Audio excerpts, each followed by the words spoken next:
Bien, bonjour à toutes et à tous, mesdames et messieurs. Heureux de retrouver les journalistes ici pour un point un petit peu inhabituel, puisque je vais me coller moi-même au compte-rendu du Conseil des ministres sous le contrôle de la ministre porte-parole du gouvernement et en compagnie évidemment de la ministre de l'Action et des Comptes publics pour vous faire un point fond, forme, calendrier sur la manière dont on peut donner un budget à la France après plusieurs jours de délai constitutionnel déjà largement écoulé. Bon, j'avais pris plusieurs engagements au mois d'octobre, au mois de septembre, au mois d'octobre jusqu'au mois de décembre. Donner un budget à la France dans les temps, c'est-à-dire avant le 31 décembre. Force est de constater déjà que le calendrier n'a pas été complètement respecté, en tout cas pour le budget de l'État. Il en est autrement pour le budget de la sécurité sociale, j'y reviendrai dans un instant.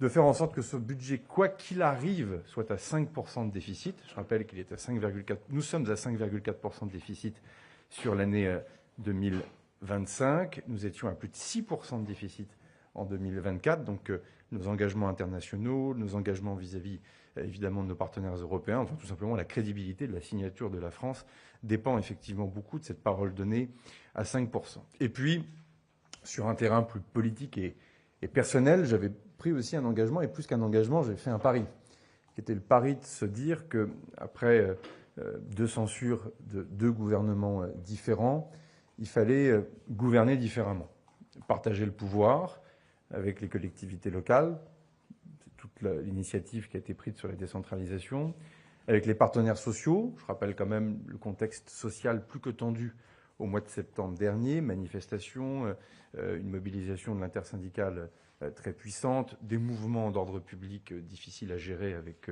l'extrême gauche et le mouvement Bloquons tout. Et au fond, il fallait être complètement décalé par rapport à la réalité politique que la dissolution et le nouveau scrutin avaient donné, le nouvel équilibre au sein de l'Assemblée nationale, pour ne pas justement gouverner différemment.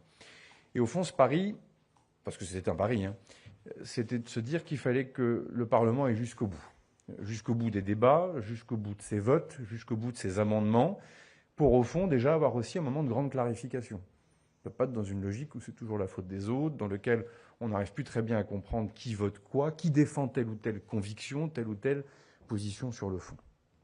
Cette méthode, au fond, elle a bien fonctionné pour le PLFSS, c'est-à-dire le projet de loi de financement pour la sécurité sociale, dans lequel très vite, au fond, dans l'hémicycle, parce que c'est là aussi on a pris le plus de temps tout au long de l'automne, une ambiance, au fond, de calme s'est installée, a permis d'avoir un travail particulièrement exigeant. Je rappelle que les deux textes cumulent en tout pratiquement 350 heures de débat depuis le début, ce qui est absolument colossal, plus évidemment les nombreuses heures de travail qui ne se voient pas dans les différentes réunions. Ça nous a amené, chemin faisant, à avoir un compromis, puis un projet de loi de finances pour la sécurité sociale qui a été voté, partant aussi du principe d'ailleurs, tirant aussi quelques conclusions, enseignements aussi de ce qui avait pu se passer sous les gouvernements de Michel Barnier et de François Bayrou, que je salue pour leur engagement et leur courage, aussi d'afficher clairement les éléments de compromis et de démarrer parfois les discussions parlementaires par ces éléments de compromis.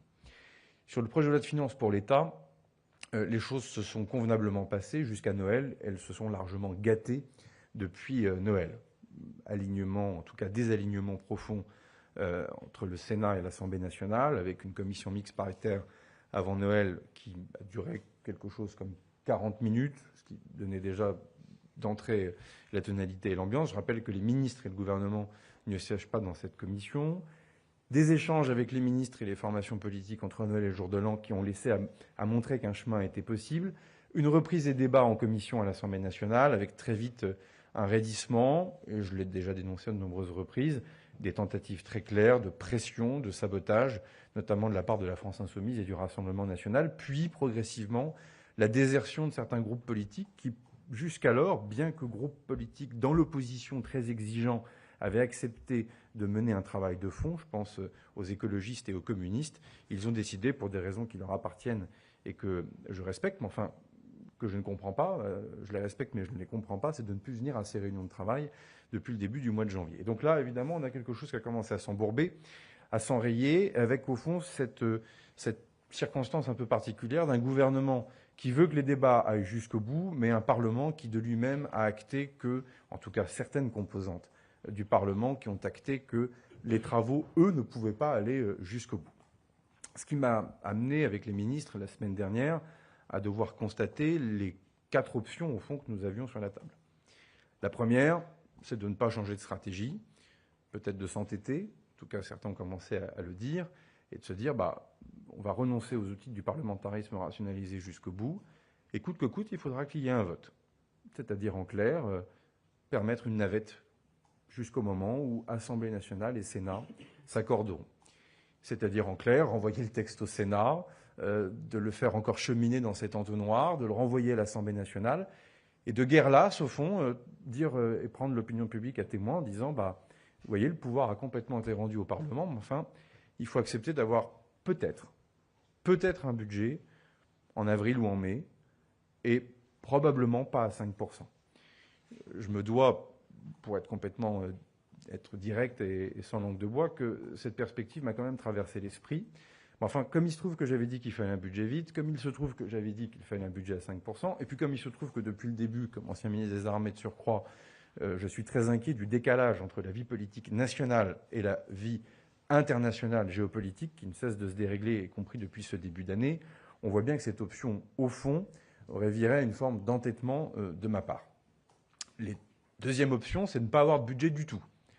D'ailleurs, certains artisans du chaos dans lequel nous nous trouvons, ou nous pourrions nous trouver, parce que précisément nous n'y sommes pas encore et nous faisons tout pour l'éviter, désormais présentent la loi spéciale comme étant, au fond, un budget temporaire qui pourrait devenir permanent sans incidence.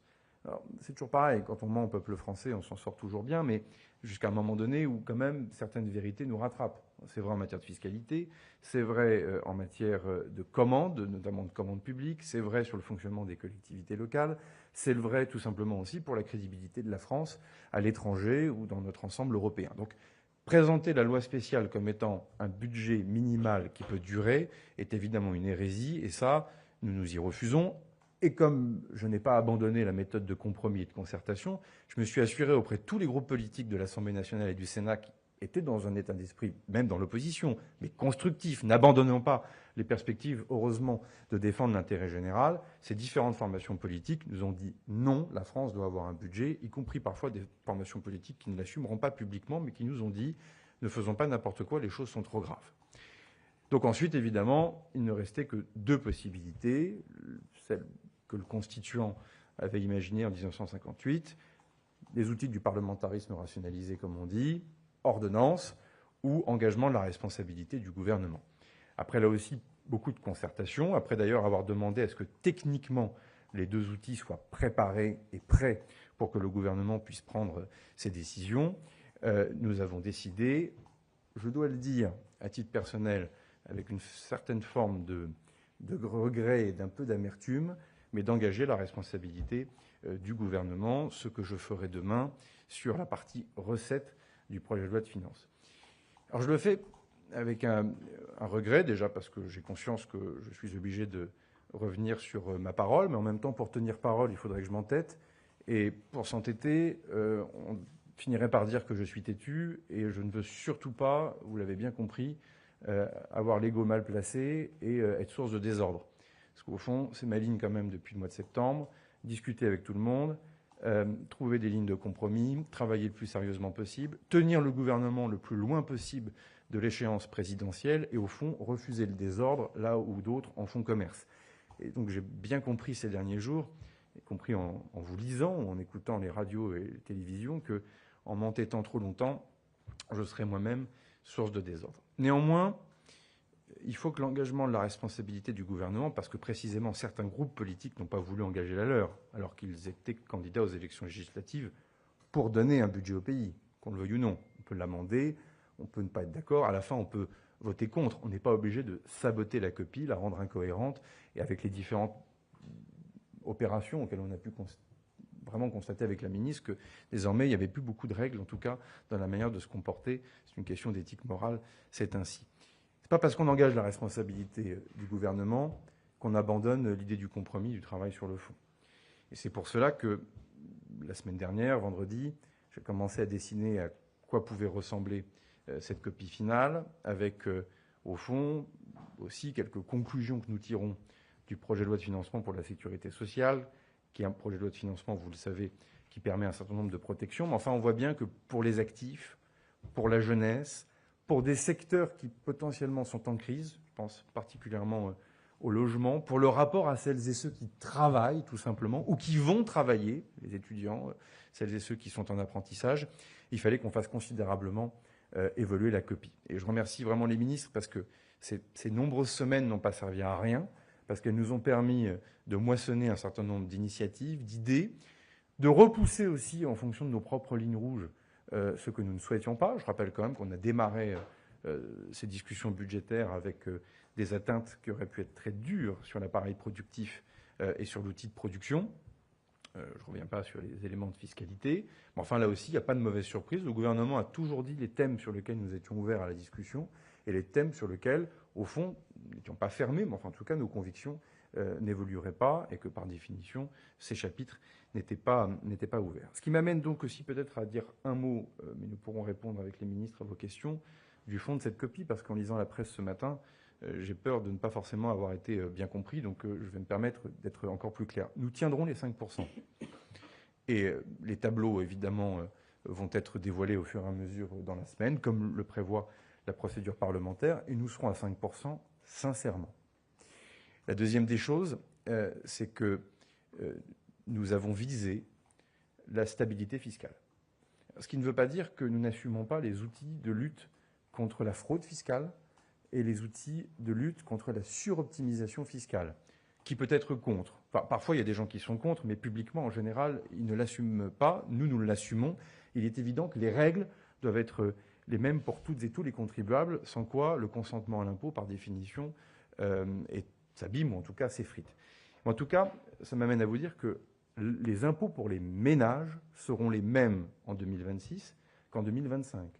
Que tous les instruments de fiscalité sur les entreprises, pour 99,9% des entreprises, seront les mêmes en 2026 qu'en 2025. C'est aussi ça, un des éléments, des points de compromis que nous avons tenté de tracer avec les différents groupes politiques. Alors comme c'est une copie de compromis, ça devient la copie de personne, donc plus personne n'est là pour la défendre, mais c'est pour cela aussi qu'on se retrouve à devoir engager notre responsabilité pour donner à la France un budget et essayer d'expliquer ce qu'il y a dans cette copie. Parce qu'on n'a pas du tout abandonné les perspectives d'aller chercher la croissance, la stabilité politique va nous y aider. En tout cas, on verra ce qui se passe dans les jours qui viendront. La visibilité sur les questions fiscales, après un long débat qui a animé largement les chroniques, les gazettes, et qui a pu créer ici ou là un certain nombre d'inquiétudes. Désormais, nous avons quelque chose qui est clarifié. Fort de cet engagement, d'autres éléments sur la copie seront évidemment précisés dans les heures qui viendront. J'écrirai aux parlementaires. Les ministres du pôle de Bercy vont aussi rentrer en contact avec les différents responsables de texte, les rapporteurs généraux des finances. Des discussions se poursuivent encore actuellement sur un certain nombre de thématiques. Mais il est clair que désormais, c'est à la représentation nationale de prendre aussi sa responsabilité. Est-ce qu'on renoue avec un scénario de crise ou est-ce qu'après tous ces efforts de compromis, après une méthodologie, je crois, qui était la seule, au fond, que nous pouvions prendre et opter à l'automne dernier, est-ce qu'on va vers une sortie, au fond, de cette mauvaise séquence que nous connaissons depuis le mois de septembre, ou est-ce qu'au contraire, nous replongeons dans un moment d'aléas, de difficultés? Vous l'avez compris, je ne le souhaite pas, surtout au moment où l'actualité internationale nous rattrape largement et n'est pas sans impact sur la vie politique intérieure. Si vous en êtes d'accord, je me propose de répondre à vos questions. Bonjour, Monsieur le Premier ministre, Bastien Auger pour TF1 et LCI. Vous avez vous-même expliqué les raisons de votre choix de renoncer à votre engagement sur le 49.3. Est-ce que vous considérez que c'est votre échec et celui de votre gouvernement? Et est-ce qu'il y a un risque que cela décrédibilise la parole publique, la parole de l'État? Je pense que c'est... Enfin, faut être humble. C'est un semi-succès, semi-échec. Ça a fonctionné sur la sécurité sociale, personne n'y croyait. Et ça a eu un mérite énorme, de remettre du sérieux et du calme dans la vie politique du pays.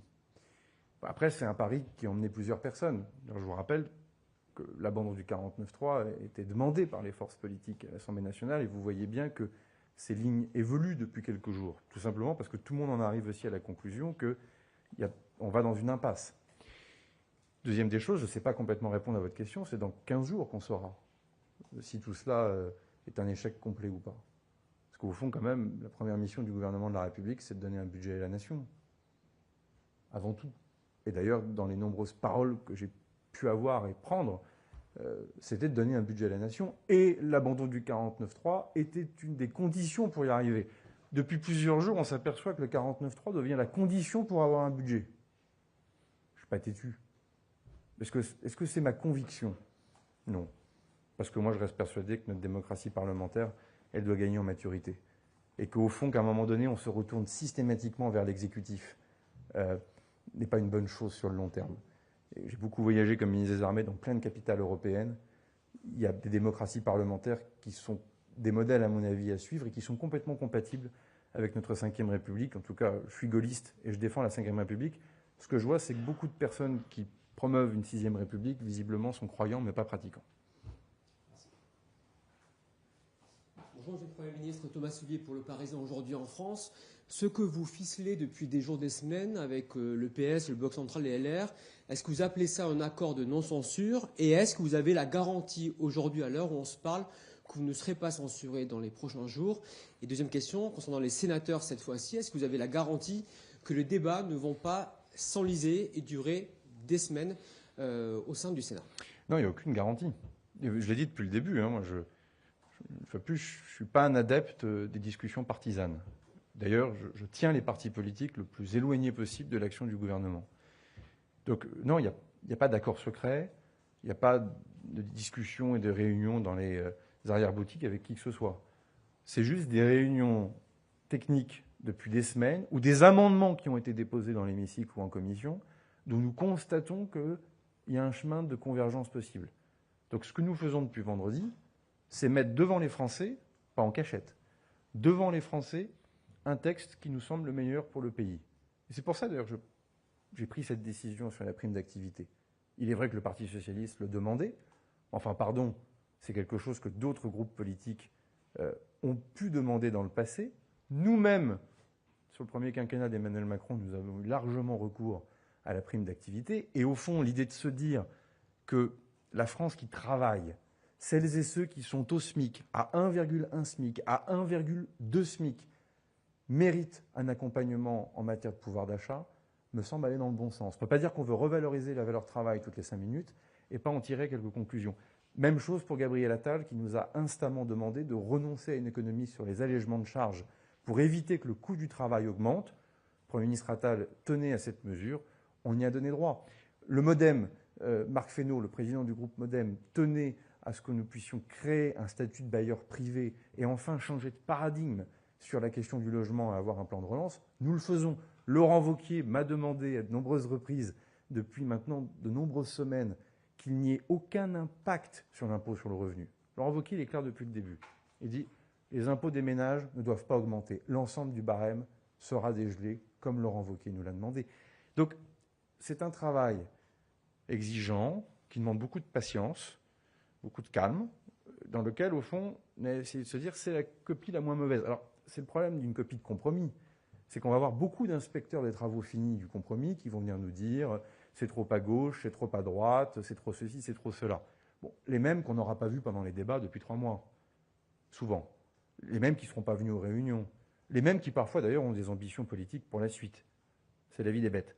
Ce que je dis juste, c'est qu'on a désormais, et dans les heures qui viennent, un texte qui me semble solide, sérieux, qui ne donne pas du tout la part belle à la folie fiscale, comme certains veulent bien le dire, qui en même temps structure des recettes pour l'État, parce qu'il faut bien des recettes, qui épargne 99,9% des entreprises de ce pays, et pour les 0,1%, nous diminuons en plus l'assiette et nous sortons les ETI, et en plus nous affectons cet argent pour notre effort de défense. Si on est gaulliste, on peut aussi être un peu patriote. Ça fera mal à personne. Donc voilà, je prends sur moi ce texte de compromis, puisque plus personne ne veut complètement l'endosser.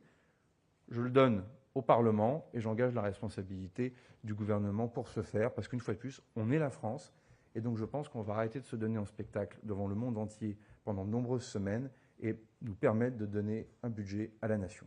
Merci. Monsieur le Premier ministre, bonjour. Christelle Méral, France Télévisions. Donc, y avoir, vous le rappeliez à l'instant, donc une surtaxe sur l'impôt sur les bénéfices pour les grandes entreprises. Est-ce que leur compétitivité, la compétitivité des entreprises ne va pas en souffrir, comme le dénoncent les organisations patronales? Et puis, autre point, vous venez de dire que nous tiendrons les 5%. Alors, quelles économies allez-vous faire pour justement rester dans les clous des 5%? Et puisque je partage la parole, je vais partager la parole avec la ministre de l'Action des Comptes Publics et je redirai un mot pour vous répondre après. Merci pour votre question sur les économies.